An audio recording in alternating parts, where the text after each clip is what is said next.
제가 대전에 가서 강의를 했어요. 강의를 했는데 노인대학에 가서 강의를 했어요. 그랬더니 할아버지 한 분이 오셔서 머리가 하얀 할아버지야. 신부님, 제가 75인데요. 나 엄마 때문에 힘들어서 죽겠다는 거예요. 무슨 소린가 했더니 98살 먹은 엄마가 그렇게 잔소리라고 힘들게 한다는 거예요. 이거 먹고 싶다, 저거 먹고 싶다. 자기도 힘들어 죽겠는데 98살 먹은 엄마 때문에 힘들다는 거예요. 얼마 전에는 하나 투어에서 난리가 났어요. 96살 먹은 할아버지가 배낭여행을 신청을 한 거예요. 96살짜리 할아버지가. 그래갖고 그냥 하나 투어에서 이걸 어떻게 해야 되느냐? 그래갖고 할아버지한테 전화를 했어요. 할아버지 96은 배낭여행 안 됩니다. 그때는 할아버지가 화를 내면서 걱정하지 말아라. 난 아들하고 가니까 우리 아들이 다 잘해줄 거다. 아들이 몇 살인데 그러냐고. 우리 아들은 70살이다. 70살.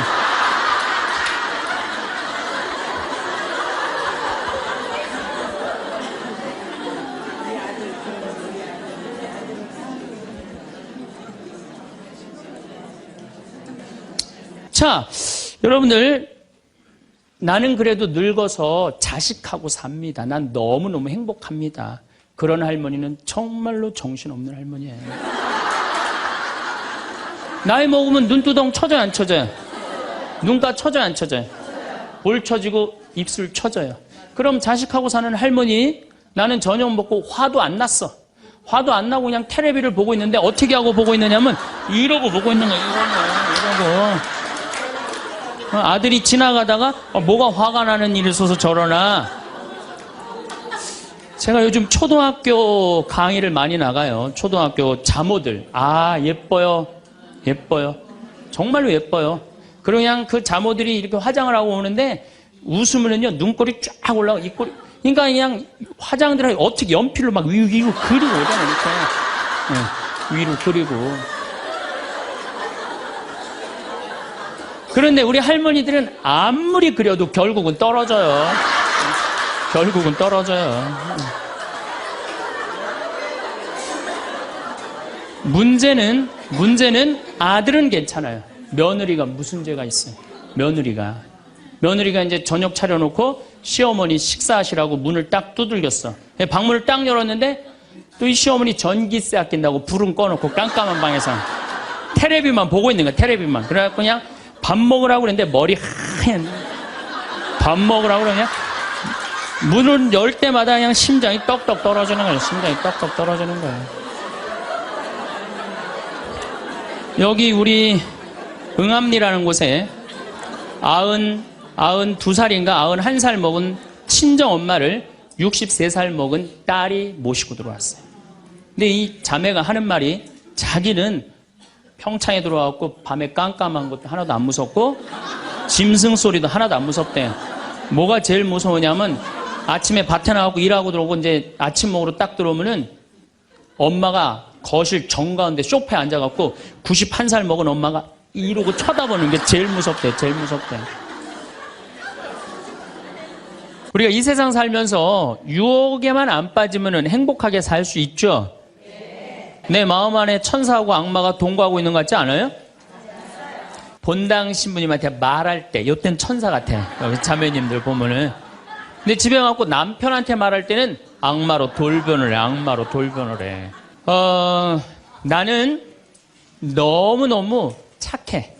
착해갖고 우리 형님은 능력이 있어갖고 직장 생활하는데 나는 착하기만 하고 능력은 없어. 그래서 하는 생활이라고는 신앙 생활밖에 안 해. 그런데 우리 시어머니가 형님한테 가서 살아야 되는데 능력 있는 큰형님은 못 모시고 착하기만 나만, 신앙생활은 나만 내가 시어머니를 모셔. 근데 천사 같으니까 시어머니 모셔요. 내가 예수님이 십자가 생각하고. 정말로 뭐 시어머니 잔소리, 노망 다 받아주고 그렇게 희생을 하고 사는데 추석날 딱 온 집안 식구가 모였는데 나한테 수고한다는 말하는 사람이 한 사람도 없어. 그럼 속에서 악마가 슬슬 질르기 시작해요. 이거 봐, 네가 착하니까 너를 우습게 보는 거야. 이용만 당하는 거야. 오늘 집안 식구 다 모인 길에 못 모신다고 내질러 그냥. 그 소리가 불긋불긋 일어나지 않아요? 우린 천사하고 악마가 동거를 해요. 오늘같이 피정하는 날, 고해성사 보는 날은 내가 속세기는 자식도 사랑할 것 같고, 집안 신경도 안 쓰는 남편도 사랑할 것 같고, 저 죽지도 않는 시어머니도 내가 다 잘 모실 것 같아. 그럴 땐 천사예요. 고해성사 보고 피정하는 날은. 그런데 세상에 나가갖고 물건 깎을 때 보면요, 그런 악마가 없어요. 그런 악마가. 또 뭐 경품 행사로 공짜로 뭐 준다 그러면요, 하나라도 더 받으려고 달겨드는 거 보면은요, 이건 뭐 정말 악마가 따로 없어요. 보면은 악이 다툼을 해요. 보면은. 그래서 우리 마음 안에는 천사하고 악마가 항상 동거를 해요. 근데 여러분들, 우리만 유혹을 받고 사나요? 예수님은 유혹 받으셨어요? 안 받으셨어요? 받으셨어요. 40일 동안 단식하시고 난 다음에 너무 배고프셨어요. 너무 배고프셨을 때 악마가 짠하고 나타나갖고, 당신 배고프지? 배고프니까 이 돌더러 빵이 되라고 그래요. 이거 황당하고 어처구니 없고 불가능한 유혹이에요. 돌이 어떻게 빵이 되겠어요? 그런데 이런 유혹을 우리도 받고 살아요. 아프리카에는 원숭이 잡는 비법이 있어요. 어떻게 원숭이를 잡느냐 하면은 항아리 이렇게 만들어 놓고 주둥이, 원숭이 손이 들어갈 만한 주둥이를 만들어 놔요. 그리고 여기에다는 자갈을 잔뜩 넣어놔요. 그리고 여기다 바나나를 딱 놔요. 원숭이가 지나가다가 웬 바나나, 그리고 딱 바나나를 잡아요. 잡으면은 주먹이 커지는 거야. 바나나만 놓으면은 손이 빠지는데 잡은 바나나는 놓기 싫은 거야. 그러니까 이 무거운 항아리를 들고 이놈의 바나나 왜 안 빠지냐, 하루 종일 뛰어다니는 거야. 저녁에는 지쳐갖고 움직이질 못한대요. 그러면은 그 원숭이를 잡아서 먹는다는 거예요. 그런데 지금 여기 있는 여러분들 가운데서도 그 바나나를 못 놓고 계신 분들 많습니다, 지금. 네? 지금 땅을 쥐고 이러지도 못하고 저러지도 못하고 괴로워하는 사람들 많아요. 주식 사놔갖고 그냥 이러지도 못하고 저러지도 못하고 전전긍긍하는 사람들 많아요. 지금 놀 때예요. 노름에 빠져갖고 그거 원금 찾는다고 뛰어다니는 사람, 지금 놓으면은 제일 행복해요. 지금 놓으면 살 수 있어요. 그런데 우리는 그거를 못하는 거예요. 그거를. 욕심을 이용하는 거예요. 악마가 우리를 왜 유혹할 수 있는 것 같아요? 우리의 욕심을 가지고 이용을 하는 거예요. 사기 치는 사람도 1 더하기 1은 100이라고 그러면서 홍보를 하죠. 유혹을 해요. 근데 1 더하기 2는 2라고 믿는 사람은 절대 유혹에 안 빠져요. 근데 1 더하기 1은 100이 되기를 바라는 사람은 그 어처구니 없는 악마의 유혹에 빠진다는 거예요. 난 말할 거 없어요. 내가 그러니까. 내가 여기 생태마을 시작할 때 15년 전에 돈이 한 푼도 없었어요. 그래갖고 우리 교구 70세 원로 신부님한테 찾아갔어요. 김창린 필립보 신부님. 여기가 필립보 생태마을이죠?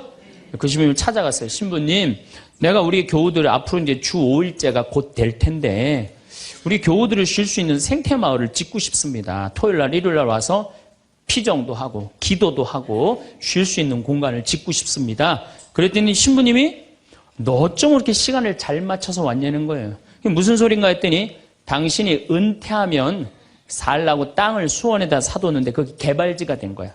근데 보상비가 14억이 나온 거예요. 근데 신부님이 그때 이런 말씀을 하시더라고요. 우리 신부들 은퇴하면 교구청에서 아파트 한 채 사주는데 내가 그 돈이 뭐가 필요하냐고. 너 그렇게 좋은 일에 쓴다니 내가 너한테 주마. 하루아침에 14억을 받았어요. 내가 이마에 돈복 이렇게 써있다니까요. 이제 그걸 가지고 이 생태마을을 꾸미려고 계획을 해보니까 이거는 뼈대밖에 못 올리겠더라고. 그래서 3개월 동안 전전긍긍을 하는데 신부님이 나를 다시 부르셨어요. 황 신부 와봐라. 너 그거 갖고는 그거 완성을 못하겠다. 내가 평생 북에서 넘어오셨거든요. 그래갖고 학비에 너무 고생을 하셔갖고 신학생들 장학금을 모은다고 10억을 모아두셨어요. 그 10억도 내가 귀양 너 투자하는 거 내가 너한테 해주마. 대신 나중에 네가 장학 수업은 이어서 해라. 내가 그 약속을 받고 신부님이 또 10억을 또 주셨어요. 24억이 된 거야.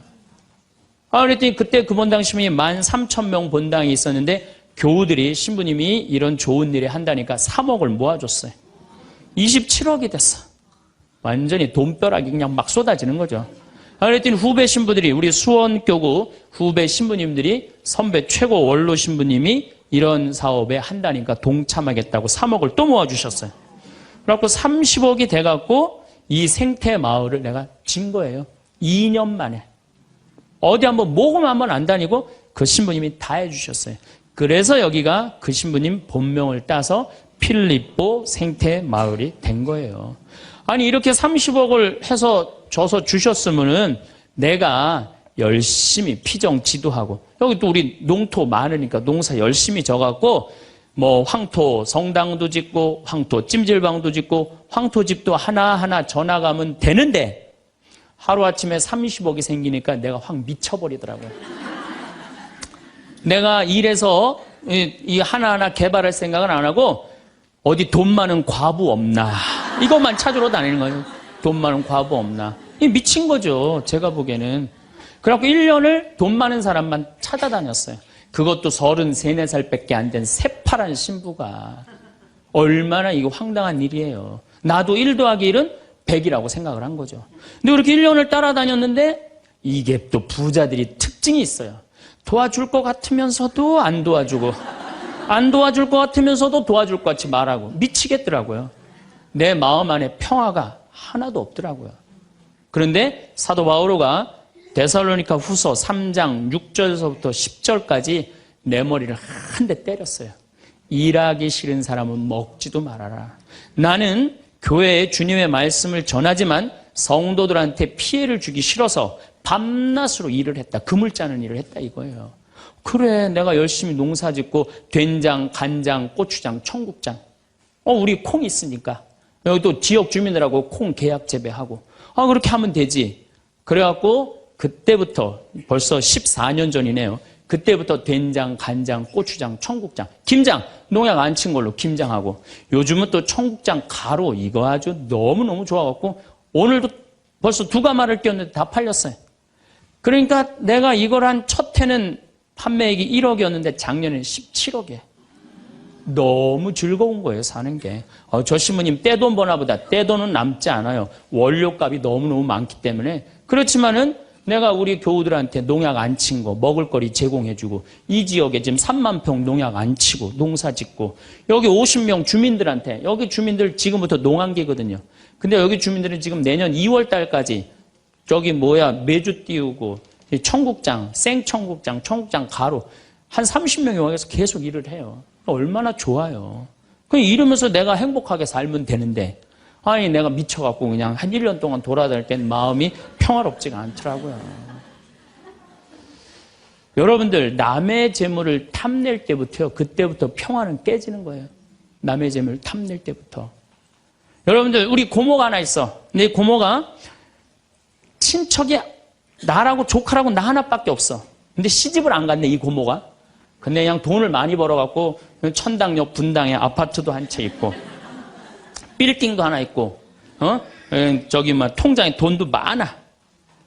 그럼 이 조카가 저 고모 늙은 고모 죽으면은 저 재산이 누구한테 온다? 나한테 온다. 이 생각하는 순간부터 얘는 불행한 거예요. 고모 재물 탐내는 순간부터 얘는 불행한 거예요. 남의 재물을 탐내면 안 되는데 악마는 뭐라고 우리한테 유혹을 하느냐면 남의 재물을 탐내라고 유혹을 해요. 우리 어머니 아버지가 잘 살아. 저 재산 나한테 오겠지. 그때부터 얘는 일 안 해요. 딴 생각만 하는 거예요. 1 더하기 1은 2라고 생각 안 하고 1 더하기 1은 100이 된다고 생각을 하고 사는 거예요. 절대 평화롭지가 않아요. 또 여러분들 형제 중에 누가 잘 살아. 우리 형이 잘 살아. 누나가 잘 살아. 근데 내가 이번에 아이가 대학을 들어가. 나 등록금 좀 안 대주나. 이때부터 죄짓기 시작하는 거예요. 이때부터 미워하기 시작하는 거예요. 성당 질 때도 마찬가지예요. 성당 질 때도 내가 하느님 아버지 집을 줘. 그러면은 그 하느님 아버지 집 짓는데 내가 봉헌하면 되잖아.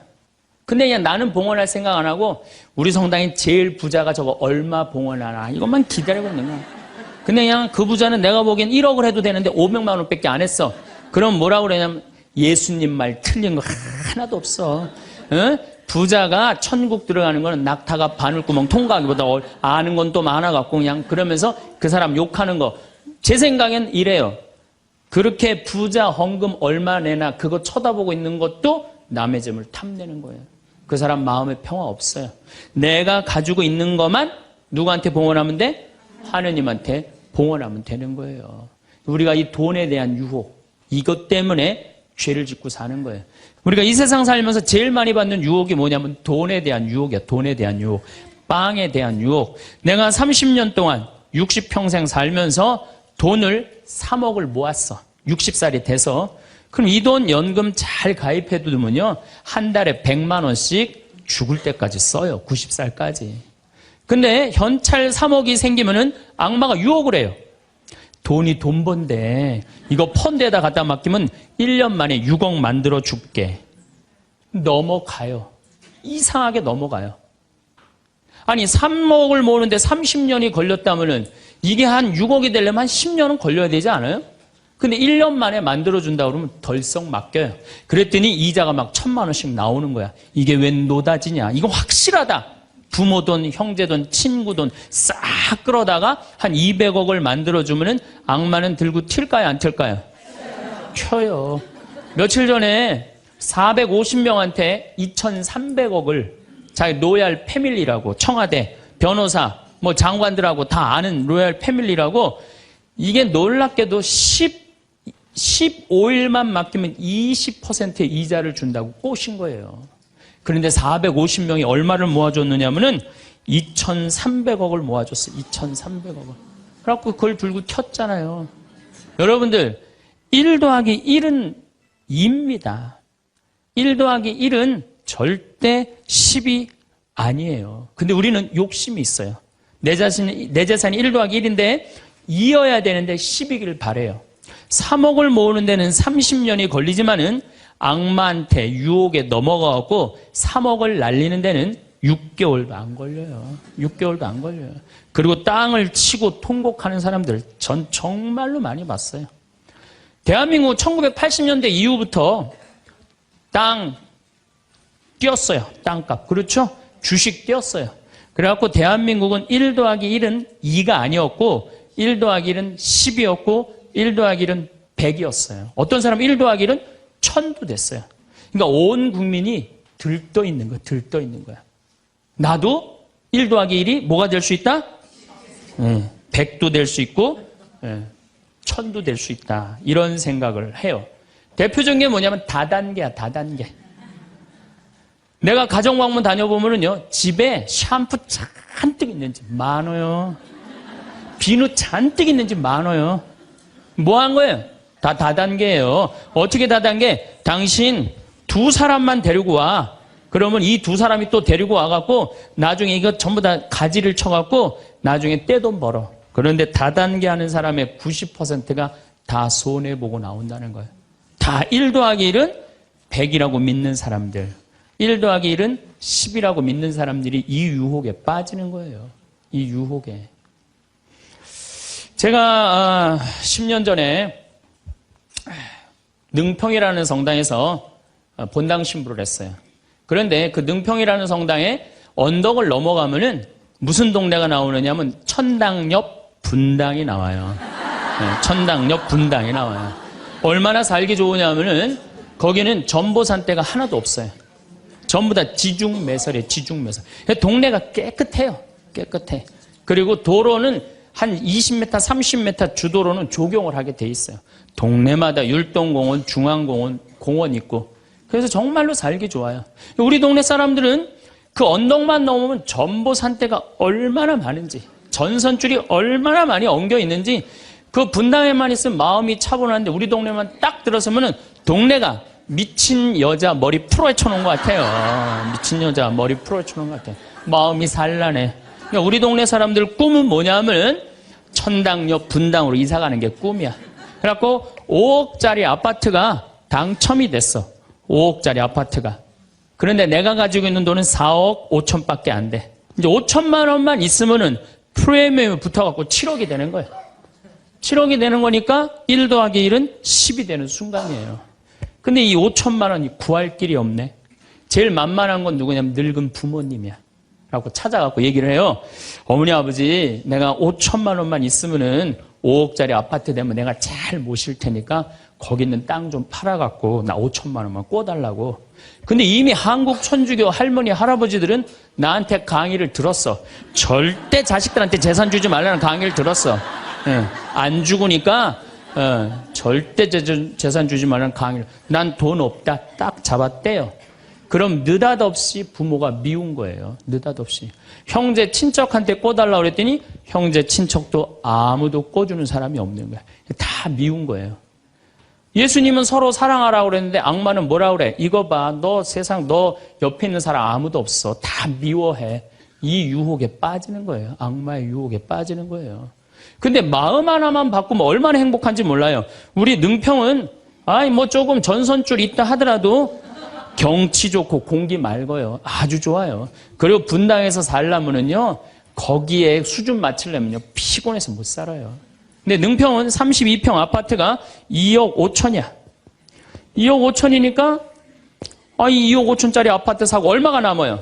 2억이 남아요. 이거 갖고 맛있는 것도 사먹고, 여행도 다니고, 어려운 사람도 도와주고, 얼마나 좋아요. 근데 우리 인간은 이걸 못해요. 내가 가만히 보면은요, 9개 가진 사람은 10개를 채우려고 이 하나만 더 모으면 10개가 돼. 9개 쓸 생각을 못하고 이거 10개 채운다고 하나 모으다가 죽는 사람들 많이 봤어요, 나. 99개 가진 사람은 100개 채우려고 어떻게? 이 하나를 더 모으려고 99개 쓰지도 못하고 죽는 사람들 많이 봤어요, 저는. 여러분들은 어떠세요? 재산이라는 게 뭔지 아세요? 여러분들 재산이라는 건요, 내가 쓴 것만 내 재산이에요. 내가 쓴 것만. 내가 안 쓴 건 내 재산 아니에요. 다시 말해서 내가 100억을 모으기 위해서 나 그지같이 70평생을 살았어. 이 사람은 거지로 산 거예요. 이 사람 거지로 산 거예요. 네.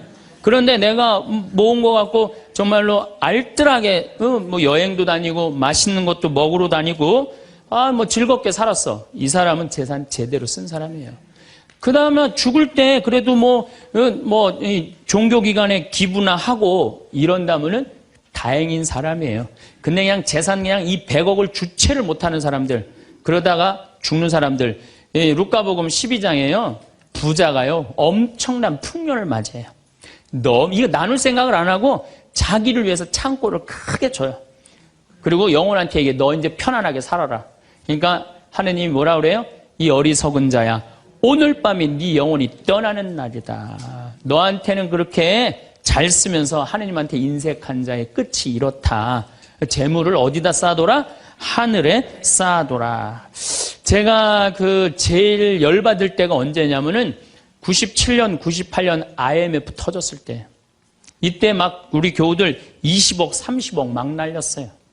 그래서 술이 그냥 떡이 돼갖고 와서 나한테 뭐라 그러냐면, 신부님, 이렇게 허무하게 날아갈 줄 알았으면 신축금이라도 많이 낼 걸 그랬다. 제일 열받을 때. 그럴 줄 알았으면 미리 해지. 왜 날리고 와서 나한테 그래. 열심히 산 사람들이 실패하고 울면은 동정이 가는데요. 땅 투기하다가, 주식 투자하다가, 노름하다가, 이거 재산 날리고 와서 눈물 흘리고, 자기 고통스럽다고 얘기하는 사람한테는요, 동정이 안 가요. 열심히 살다가 실패한 사람한테는 정말로 동정이 가는데, 주식 투자하다 돈 다 날리는 사람들 동정이 안 가요. 여러분들, 주식 투자를 하려면은요, 재산 우리 95% 투자자들이 다 실패해요. 왜 그런 줄 아세요?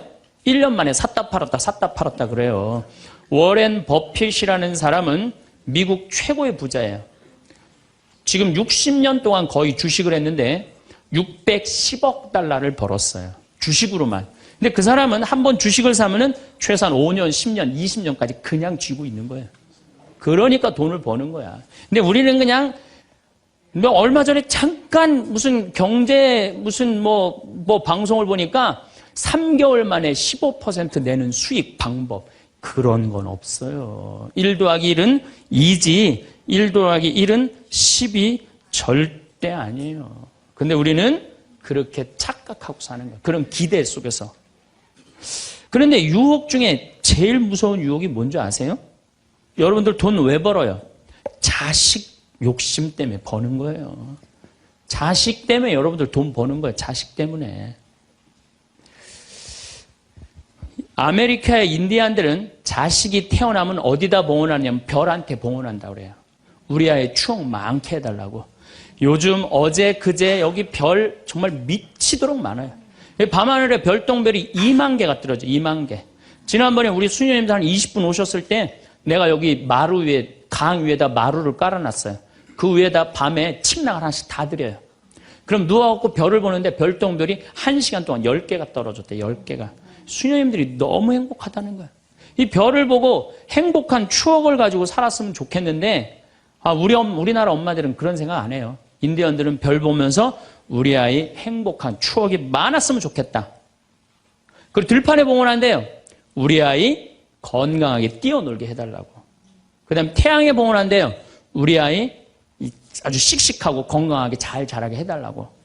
근데 대한민국 엄마들은 애가 태어나면 어디다 봉헌하냐면 학원에 봉헌해. 학원에. 우리 아이 어디 들어가게 해달라고? 서울대학 들어가게 해달라고. 서울대학 들어가게 해달라고. 그래갖고 임신을 하면은 이거 굉장히 중요한 거예요. 임신을 하면은 하느님 나한테 생명을 주셔서 감사합니다. 이 아이가 하느님 이 세상에 태어나서 행복하게 살았으면 좋겠습니다. 이렇게 생각하는 엄마가 하나도 없다는 거예요. 임신을 딱 하는 순간 무슨 생각을 하냐면 내 뱃속에 서울대학 C가 들어왔다고 생각을 하는 C가. 그래갖고 막 임신 한 달, 두 달, 막 10달이 되면 배가 이만해져요. 그러면 C가 이만해진 거야. C가 이만해진 것만큼 꿈도 이만해진 거야. 그래갖고 아침에 인사를 해도 한국말로도 안 해. 영어로 하는 거야. How are you today, my baby? Good morning. 막 영어로 하는 거야. 마음 급한 엄마들이. 네. 그래갖고 애가 엄마의 태를 열고 세상에 나왔어. 세상이 얼마나 예뻐요. 하늘도 예쁘고 별도 예쁘고 달도 예쁘고 단풍도 예쁘고. 근데 그냥 이 아이가 그냥 그 창문을 통해서 세상을 보려고 했더니 마음 급한 엄마는 너 그거 볼 시간이 어디 있어. 온 집안을 도배를 다 해놔요. 아니 집안만 도배해 놓으면 되지 창문에다가도 도배를 해놔요. 한쪽에는 그냥 가나다라 마바 차타 갖다 붙여놓고 반대쪽에는 ABCD. 누워서 모빌이 돌아가는데 막 기역 니은 디귿 리을이 막 돌아가는. 태어났는데 이 세상에 태어났더니 막 어디에 가려? 글자에 가려갖고 세상 구경을 못하는 거예요. 그래갖고 애가 1살, 2살쯤 돼갖고 엄마, 아빠 이렇게 말을 하기 시작해요. 그러면은요 엄마들은 흥분하는 거예요. 드디어 우리 집에 천재 태어났다. 그래갖고 온 동네 다니면서 우리 애가 천재라고 막 자랑을 해요. 그 우유를 먹여도 무슨 우유만 먹이냐면 아인슈타인 우유만 먹이는 거. 아인슈타인 우유만. 네, 네. 천재니까 아인슈타인 우유만 먹어. 엄마 아빠 그러면은 드디어 됐어. 너 다음 단계로 넘어가자. 1 더하기 1은 뭐냐? 이거 넘어가는 거야. 수학으로 넘어가는 거야. 이렇게 글자하고 숫자에 갇혀 사는 애는요 영혼이 망가진대요. 1살서부터 5살 때까지는요 엄마라고 애가 한 번 말하는데 10,000번을 연습을 해야 된대요. 아빠라고 말하는 데는 20,000번을 연습을 해야 된다고 그래요. 애가 엄마 아빠 그러면은 엄마 아빠들은 고마워해 줘야 돼. 너무 고맙다 엄마라고 불러줘서 손가락 깨물고 배에다 바람 넣어주고 발가락 그냥 뽀뽀해줘가면서 아빠는 목마 태워주고 비행기 태워주고 막 축제같이. 그러면은 이렇게 부모님이 엄마 아빠가 끌어안아주고 뽀뽀해주고 스킨십을 해주는 애들은 이런 생각을 한대요. 이거 봐라 세상은 한번 살아볼 만한 데네. 저렇게 엄마라고 말 한마디 했는데 저렇게 좋아하고 감격을 하네. 그런데 1살서부터 5살 때까지 엄마 아빠 그랬더니 다음 단계 1 더하기 1은 뭐야? 이거 넘어가는 애들은요 나중에 커서 컴퓨터 중독, 알코올 중독, 그 다음에 사춘기 때 무표정, 무반응, 무감동. 여러분들 자녀들 중에 사춘기 갖고 엄마 막 이렇게 쳐다보고 있는 애들 봐요 안 봐요? 걔네들은 사춘기라 그런 게 아니야. 언제 망가뜨려 놓은 거냐면 1살서부터 5살 때까지 망가뜨려 놓은 거예요. 영혼을 망가뜨려 놓은 거예요. 프레벨이나 썸머힐이나 삐아제나 몬테소리 같은 유아 교육학자들이 말을 하기를 1살서부터 5살 때까지는 숫자나 언어를 인지하는 좌뇌가 발달하지 않는다고 그래요. 6살 때부터 좌뇌가 발달한다고 그래요. 근데 우리나라의 95%의 엄마들이 영세 교육을 해요. 태어나자마자부터 교육을 해요. 교육비 얼마? 350만 원짜리 교육비를 들여서 전부 다 350만 원 애한테 그냥 영세 교육을 시키는 거예요. 우리나라 청소년의 95%는 이미 1살서부터 5살 때까지 영혼이 망가져버린 거예요. 그래갖고 그냥 5살 때 돼갖고 그냥 텔레비에 나오는 글자 모르는 글자가 없어. 5년 동안 공부했으니 애가 모를 리가 있어요. 모르는 글자가 없어. 그냥 쫙쫙 읽어대. 그러면 나한테 데리고 와요. 신부님 우리 애가 천재인가 보라고. 왜요? 텔레비에 나오는 글자 모르는 글자가 없어요. 안수기도 해달라는 거. 그럼 내 개 머리에 손 얹고 뭐라고 기도하느냐면 이제 네 인생은 쫑났다. 내가 이렇게 기도한다니까. 개 인생은 쫑난 거예요. 개 인생은. 근데 이 사실을 아무도 몰라요. 아무도. 그래갖고 천재인 줄 알고 초등학교에 넣어놨더니 40명 중에 20등 해갖고 오는 거야. 받아쓰기 100점 중에 50점 받아오고. 그러면은 여러분들 자녀들이 5살 때 여러분들이 뭐라고 얘기를 하냐면 우리 아들 대통령 될 거라고, 우리 아들 의사 될 거라고, 변호사 될 거라고, 판검사 될 거라고. 그게 여러분들 행복한 외침이라고 생각하세요? 그게 여러분들을 불행하게 만드는 거예요. 그냥 내 아이가 생긴 대로 네가 하고 싶은 건 나중에 해라. 이런 사람은요 실망하지 않아요. 근데 막 5살 때 꿈에 부풀어 있는 거야. 대통령 될 거다, 판검사, 뭐 변호사 될 거다.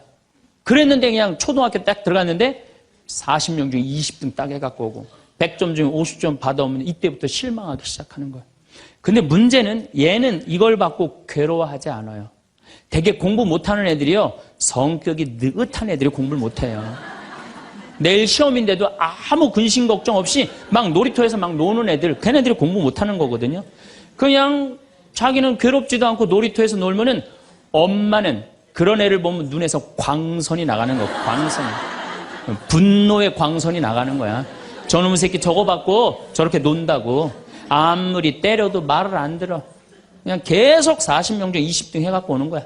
그러면 엄마는 슬프지만 괴롭지만 힘든 결정을 다시 한번 해요. 우유를 아인슈타인 우유에서 서울 우유로 바꿔요. 서울 우유로.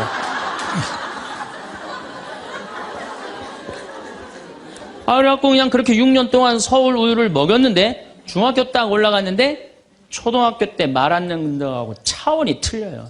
중학교 때 컴퓨터 게임에 빠지면은요 미쳐요. 엄마하고 밥 먹으러 나가도 그냥 핸드폰으로라도 해요. 애들이. 그냥 그거 보고 있으면 속에서 불 나요 안 나요?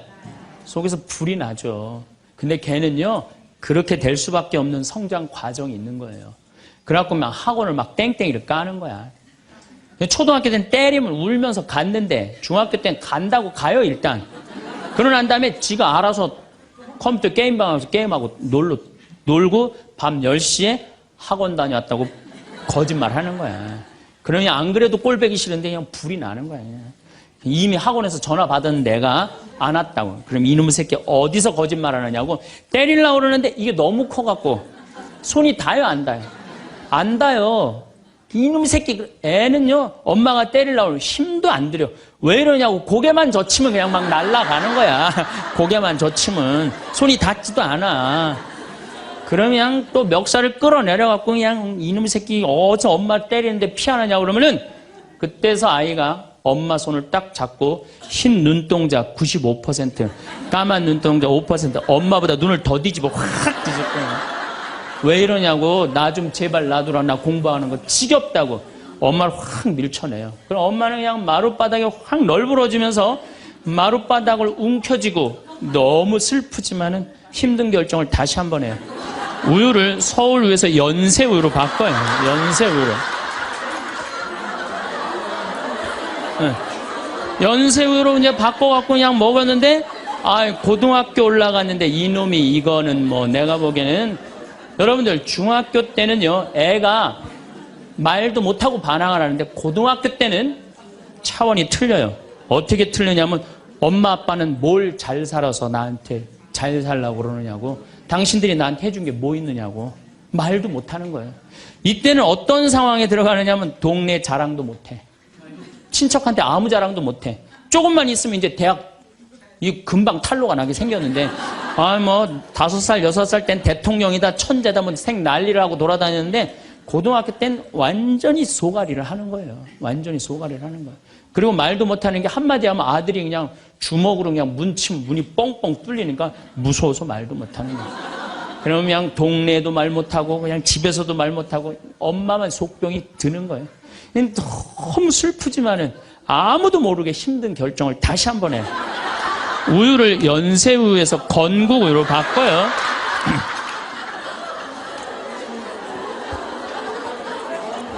건국우유로 바꿔서 그렇게 먹였는데 고등학교 3학년 때 보니까 모의고사를 봤는데 15% 안에 들어야지 서울에 있는 학교를 가는데 30% 뒤로 막 밀리는 거야.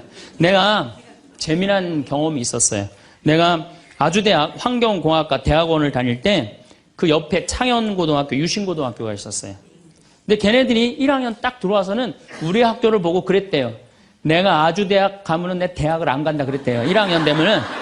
근데 2학년 애들은 상황이 틀리대요. 아주대학도 괜찮은데 이런데 2학년 되면. 근데 3학년이 된 애들은 그 창현고등학교, 유신고등학교 애들은 3학년 되면 제발 아주대학만이라도. 엄마가 딱 그런 마음이야. 그러니까 이제 엄마가 너무 슬프지만은 그 성적표를 받아보고 마지막으로 힘든 결정을 다시 한번 해요. 우유를 건국우유에서 저지방 우유로 바꿔요.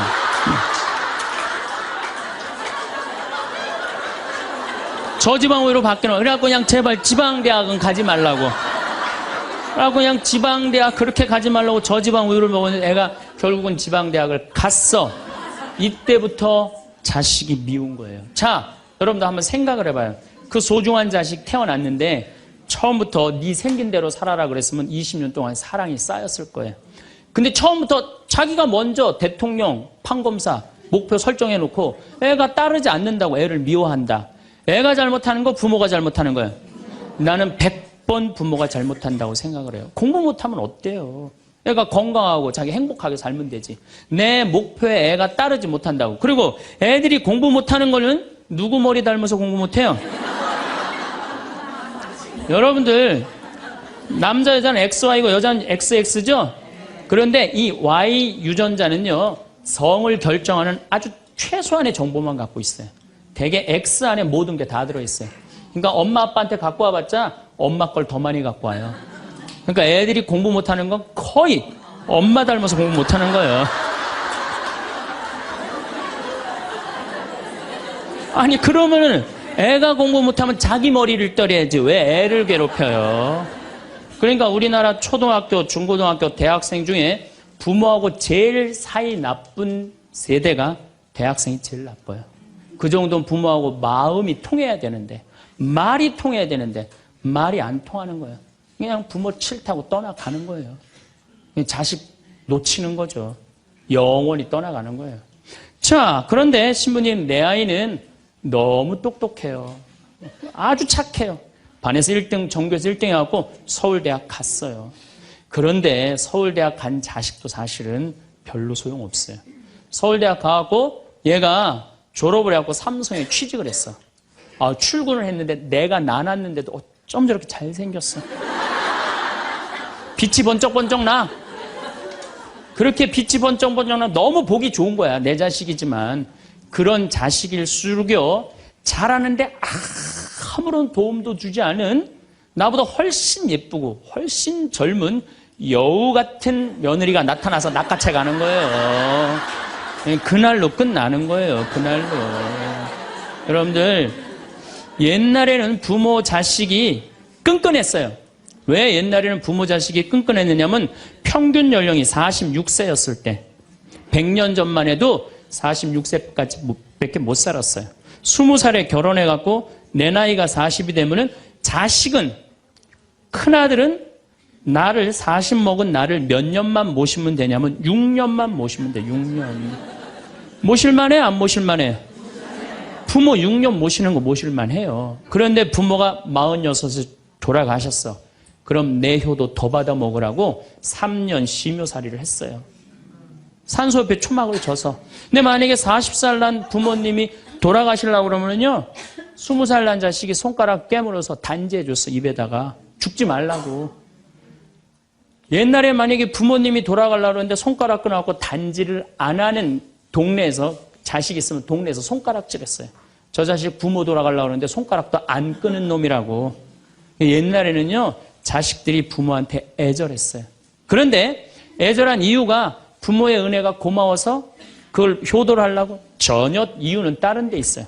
동생이 17살, 14살, 11살, 8살, 5살, 2살이야.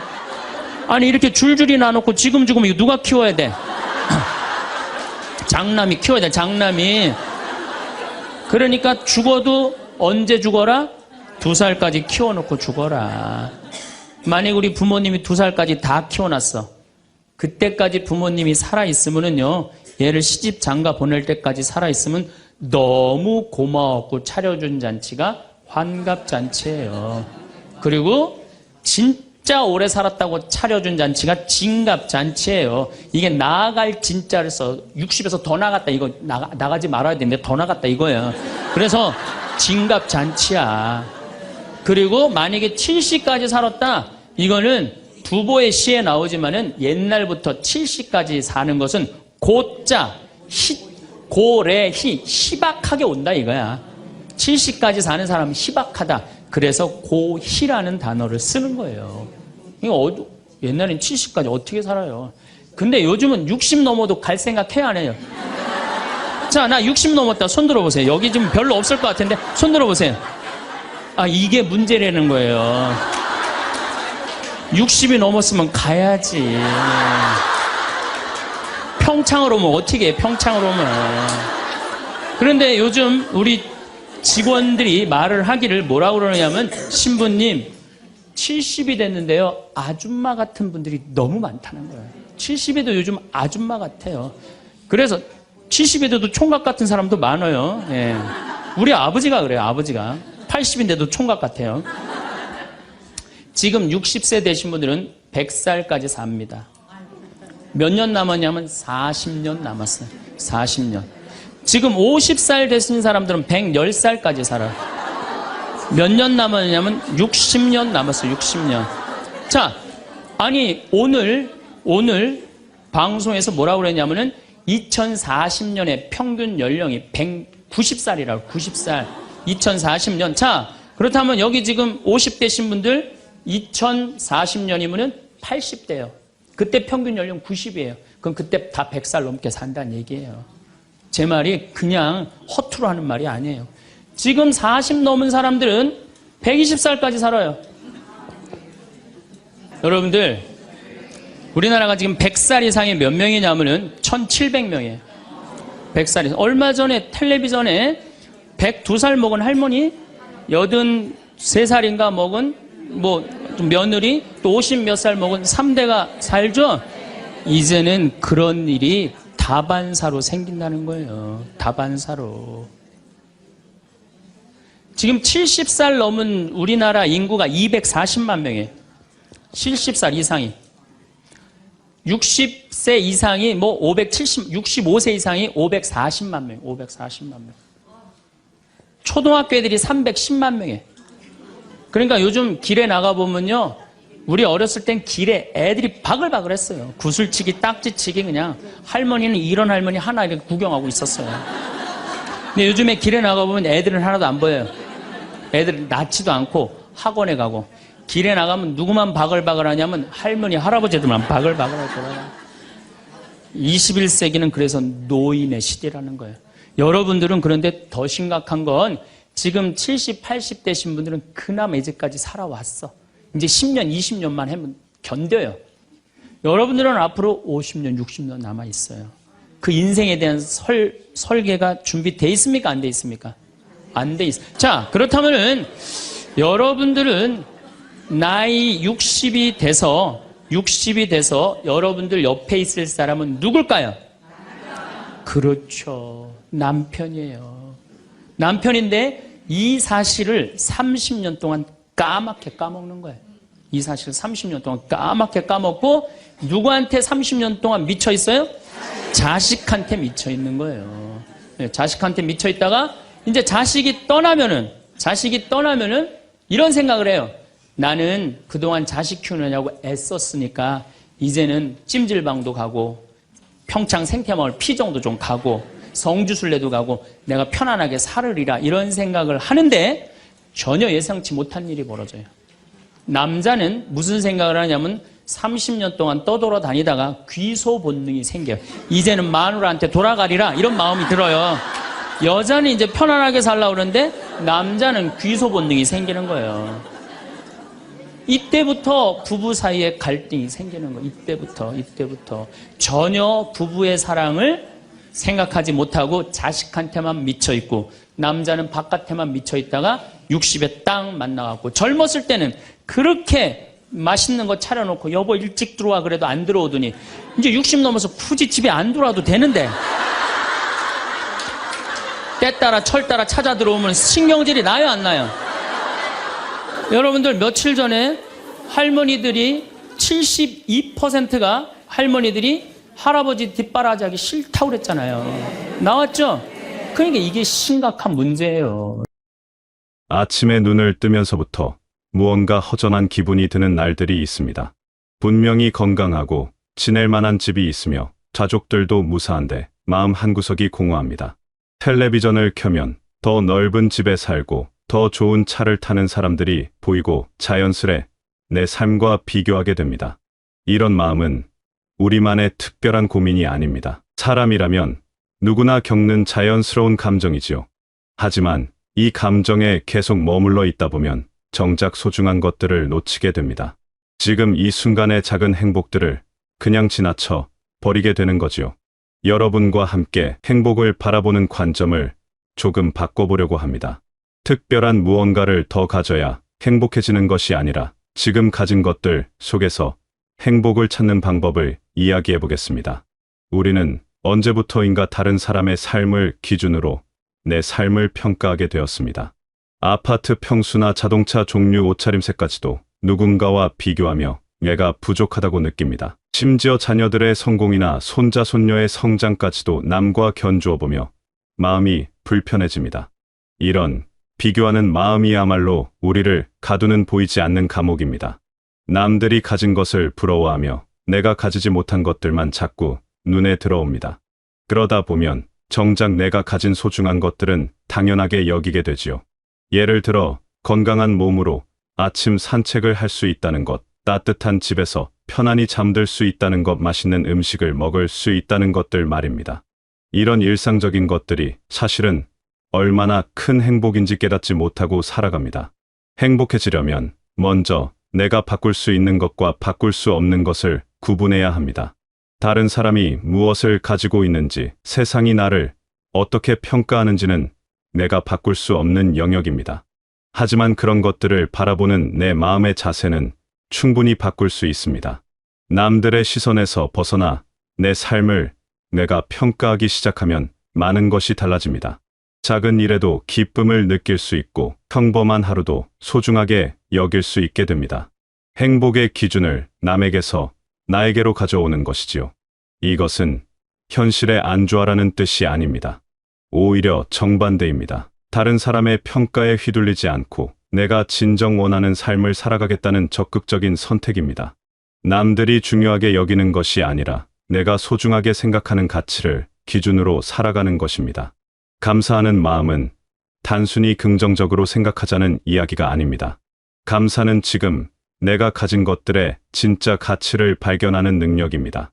평범해 보이는 일상 속에서도 소중한 순간들을 찾아내는 마음의 눈을 기르는 것이지요. 아침에 일어나 창밖으로 들어오는 햇살을 보며 감사할 수 있습니다. 가족들이 건강하게 지내고 있다는 것에 감사할 수 있습니다. 오늘 하루도 무사히 보낼 수 있다는 것에 감사할 수 있습니다. 이런 작은 감사들이 모여 마음의 평화를 가져다 줍니다. 감사하는 마음을 가지면 부족함보다는 풍요로움이 먼저 보입니다. 없는 것을 아쉬워하기보다 있는 것을 소중히 여기게 됩니다. 그러면 자연스럽게 마음의 여유가 생기고 다른 사람들에게도 따뜻함을 나눌 수 있게 됩니다. 감사는 또한 현재에 집중하게 도와줍니다. 과거의 실수를 후회하거나 미래의 걱정에 사로잡히지 않고 지금 이 순간을 온전히 누릴 수 있게 해줍니다. 현재에 집중할 때 비로소 진정한 행복을 맛볼 수 있습니다. 요즘은 평균 수명이 많이 늘어났습니다. 자녀들이 독립한 후에도 상당히 긴 시간이 우리 앞에 펼쳐져 있습니다. 이 시간을 어떻게 보내느냐에 따라 인생의 만족도가 크게 달라질 수 있습니다. 자녀들이 집을 떠나고 나면 갑자기 텅 빈 느낌이 듭니다. 그동안 엄마 아빠로서의 역할에 모든 에너지를 쏟았는데 이제 그 역할이 줄어들면서 무엇을 해야 할지 모르겠다는 생각이 듭니다. 마치 인생의 목표를 잃어버린 것 같은 공허함을 느끼기도 합니다. 하지만 이 시간은 결코 의미 없는 시간이 아닙니다. 오히려 새로운 가능성으로 가득한 시간입니다. 그동안 다른 사람을 돌보느라 미뤄두었던 일들을 할 수 있는 기회이기도 합니다. 새로운 취미를 찾거나 하고 싶었던 일에 도전해 볼 수도 있습니다. 이런 새로운 시간을 누구와 함께 보낼 것인가를 생각해 보면 가장 먼저 떠오르는 사람이 배우자입니다. 가장 오랜 시간을 함께해온 사람이자 앞으로도 가장 많은 시간을 함께할 사람이지요. 그동안은 각자 바쁜 일상 속에서 가족을 돌보느라 정작 서로에게 깊은 관심을 기울이기 어려웠을 수도 있습니다. 아이들 교육이나 생계를 위해 애쓰느라 부부간의 대화나 공통 관심사를 만들어갈 여유가 부족했을지도 모릅니다. 이제는 그런 외적인 압박에서 조금 자유로워졌습니다. 서로에게 집중할 수 있는 시간과 여유가 생겼습니다. 이 기회를 통해 배우자와의 관계를 새롭게 만들어갈 수 있습니다. 단순히 가정을 꾸려가는 동반자가 아니라 인생을 함께 즐기는 친구가 될 수 있습니다. 자녀들이 어릴 때는 서로를 엄마 아빠라고 부르는 것이 자연스러웠습니다. 하지만 이제는 다시 서로의 본래 이름을 불러주는 것도 좋겠습니다. 누군가의 부모가 아닌 한 사람의 개인으로서 서로를 바라보는 것이지요. 함께 새로운 장소에 가보거나 새로운 활동을 시작해 볼 수도 있습니다. 그동안 각자 관심 있어 했던 것들을 나누어 보고 함께 배워볼 수도 있습니다. 서로의 꿈이나 계획을 들어보고 응원해 주는 것도 의미 있는 일입니다. 중요한 것은 서로를 있는 그대로 받아들이고 존중하는 마음입니다. 그동안 살아오면서 각자 고생도 많았고 상처도 있을 것입니다. 하지만 그 모든 것을 함께 겪어온 사이이기 때문에 더욱 깊이 이해하고 위로할 수 있습니다. 서로의 변화도 자연스럽게 받아들일 필요가 있습니다. 사람은 나이가 들면서 계속 변해갑니다. 예전과 다른 모습을 보일 수도 있고 새로운 관심사를 갖게 될 수도 있습니다. 이런 변화를 부정적으로 보지 말고 새로운 매력으로 발견해 나가는 것이 좋겠습니다. 혼자 할 수 있는 일들도 많지만 둘이 함께 할 때 더 의미 있고 즐거운 일들이 있습니다. 함께 여행을 다니며 새로운 곳을 구경하고 맛있는 음식도 나누어 먹을 수 있습니다. 함께 운동하며 건강도 챙기고 서로 격려할 수도 있습니다.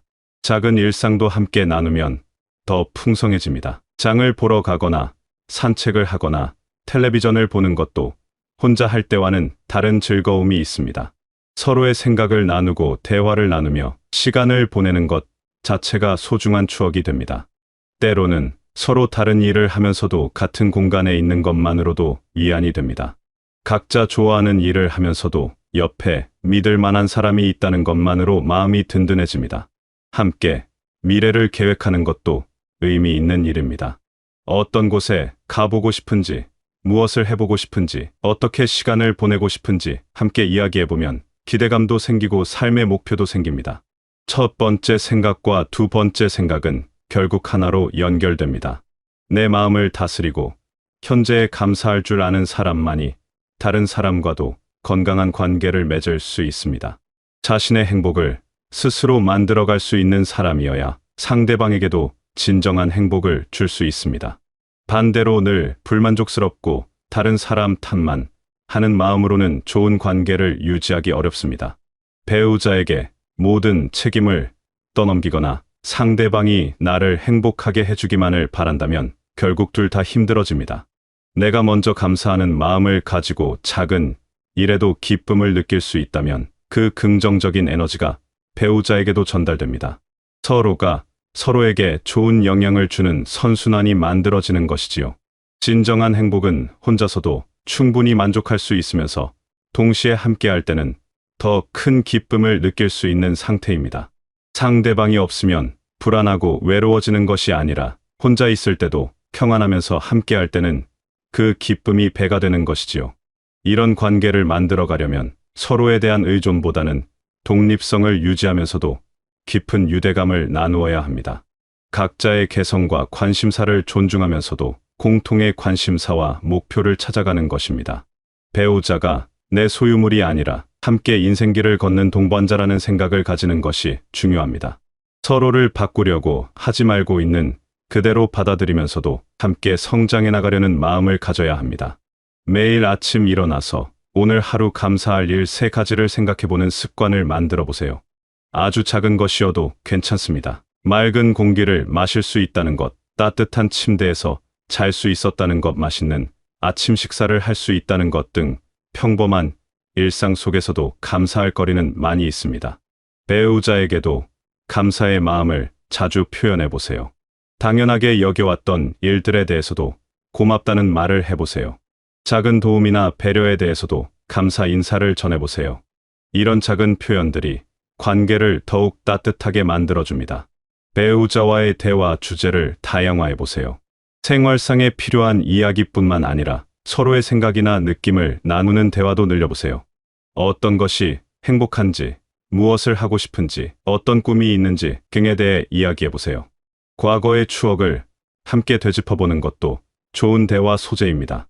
처음 만났을 때의 이야기, 결혼 초기의 에피소드, 자녀들이 어렸을 때의 재미있는 일들을 함께 기억해보세요. 이런 대화를 통해 서로에 대한 애정을 다시 확인할 수 있습니다. 바쁜 일상 속에서도 둘만의 시간을 의식적으로 만들어 보세요. 매일 일정한 시간에 함께 차를 마시며 하루 있었던 일을 나누거나 함께 산책하는 시간을 가져보세요. 특별한 일이 아니어도 함께 보내는 시간 자체가 소중합니다. 새로운 활동을 함께 시작해보는 것도 좋습니다. 함께 배울 수 있는 것들을 찾아보세요. 요리 클래스나 댄스 교실 등 둘이 함께 참여할 수 있는 활동들이 많이 있습니다. 새로운 도전을 함께 하면서 서로에 대해 새로운 면을 발견할 수도 있습니다. 감사하는 마음과 좋은 관계가 가져다주는 가장 큰 선물은 마음의 평화입니다. 남과 비교하느라 불안해하지 않고 혼자 있어도 외롭지 않으며 작은 일에도 기쁨을 느낄 수 있는 마음 말입니다. 이런 마음의 평화는 다시 우리 주변 사람들에게도 좋은 영향을 줍니다. 평온한 마음을 가진 사람 곁에 있으면 다른 사람들도 안정감을 느끼게 됩니다. 자녀들도 여유 있고 행복한 부모의 모습을 보면서 자신들의 삶에 대해서도 긍정적인 태도를 갖게 됩니다. 행복은 전염됩니다. 내가 행복하면 가족들도 덩달아 행복해지고 그 행복이 또 다른 사람들에게도 퍼져나갑니다. 이렇게 작은 행복의 원을 그리며 살아가는 것이야말로 우리가 할 수 있는 가장 의미 있는 일이 아닐까요? 행복은 멀리 있는 목표가 아닙니다. 언젠가 모든 조건이 완벽해졌을 때 찾아올 보상도 아닙니다. 행복은 바로 지금 이 순간 내 마음속에서 시작되는 것입니다. 오늘 아침 눈을 뜨고 새로운 하루를 맞이할 수 있다는 것부터가 행복의 시작입니다.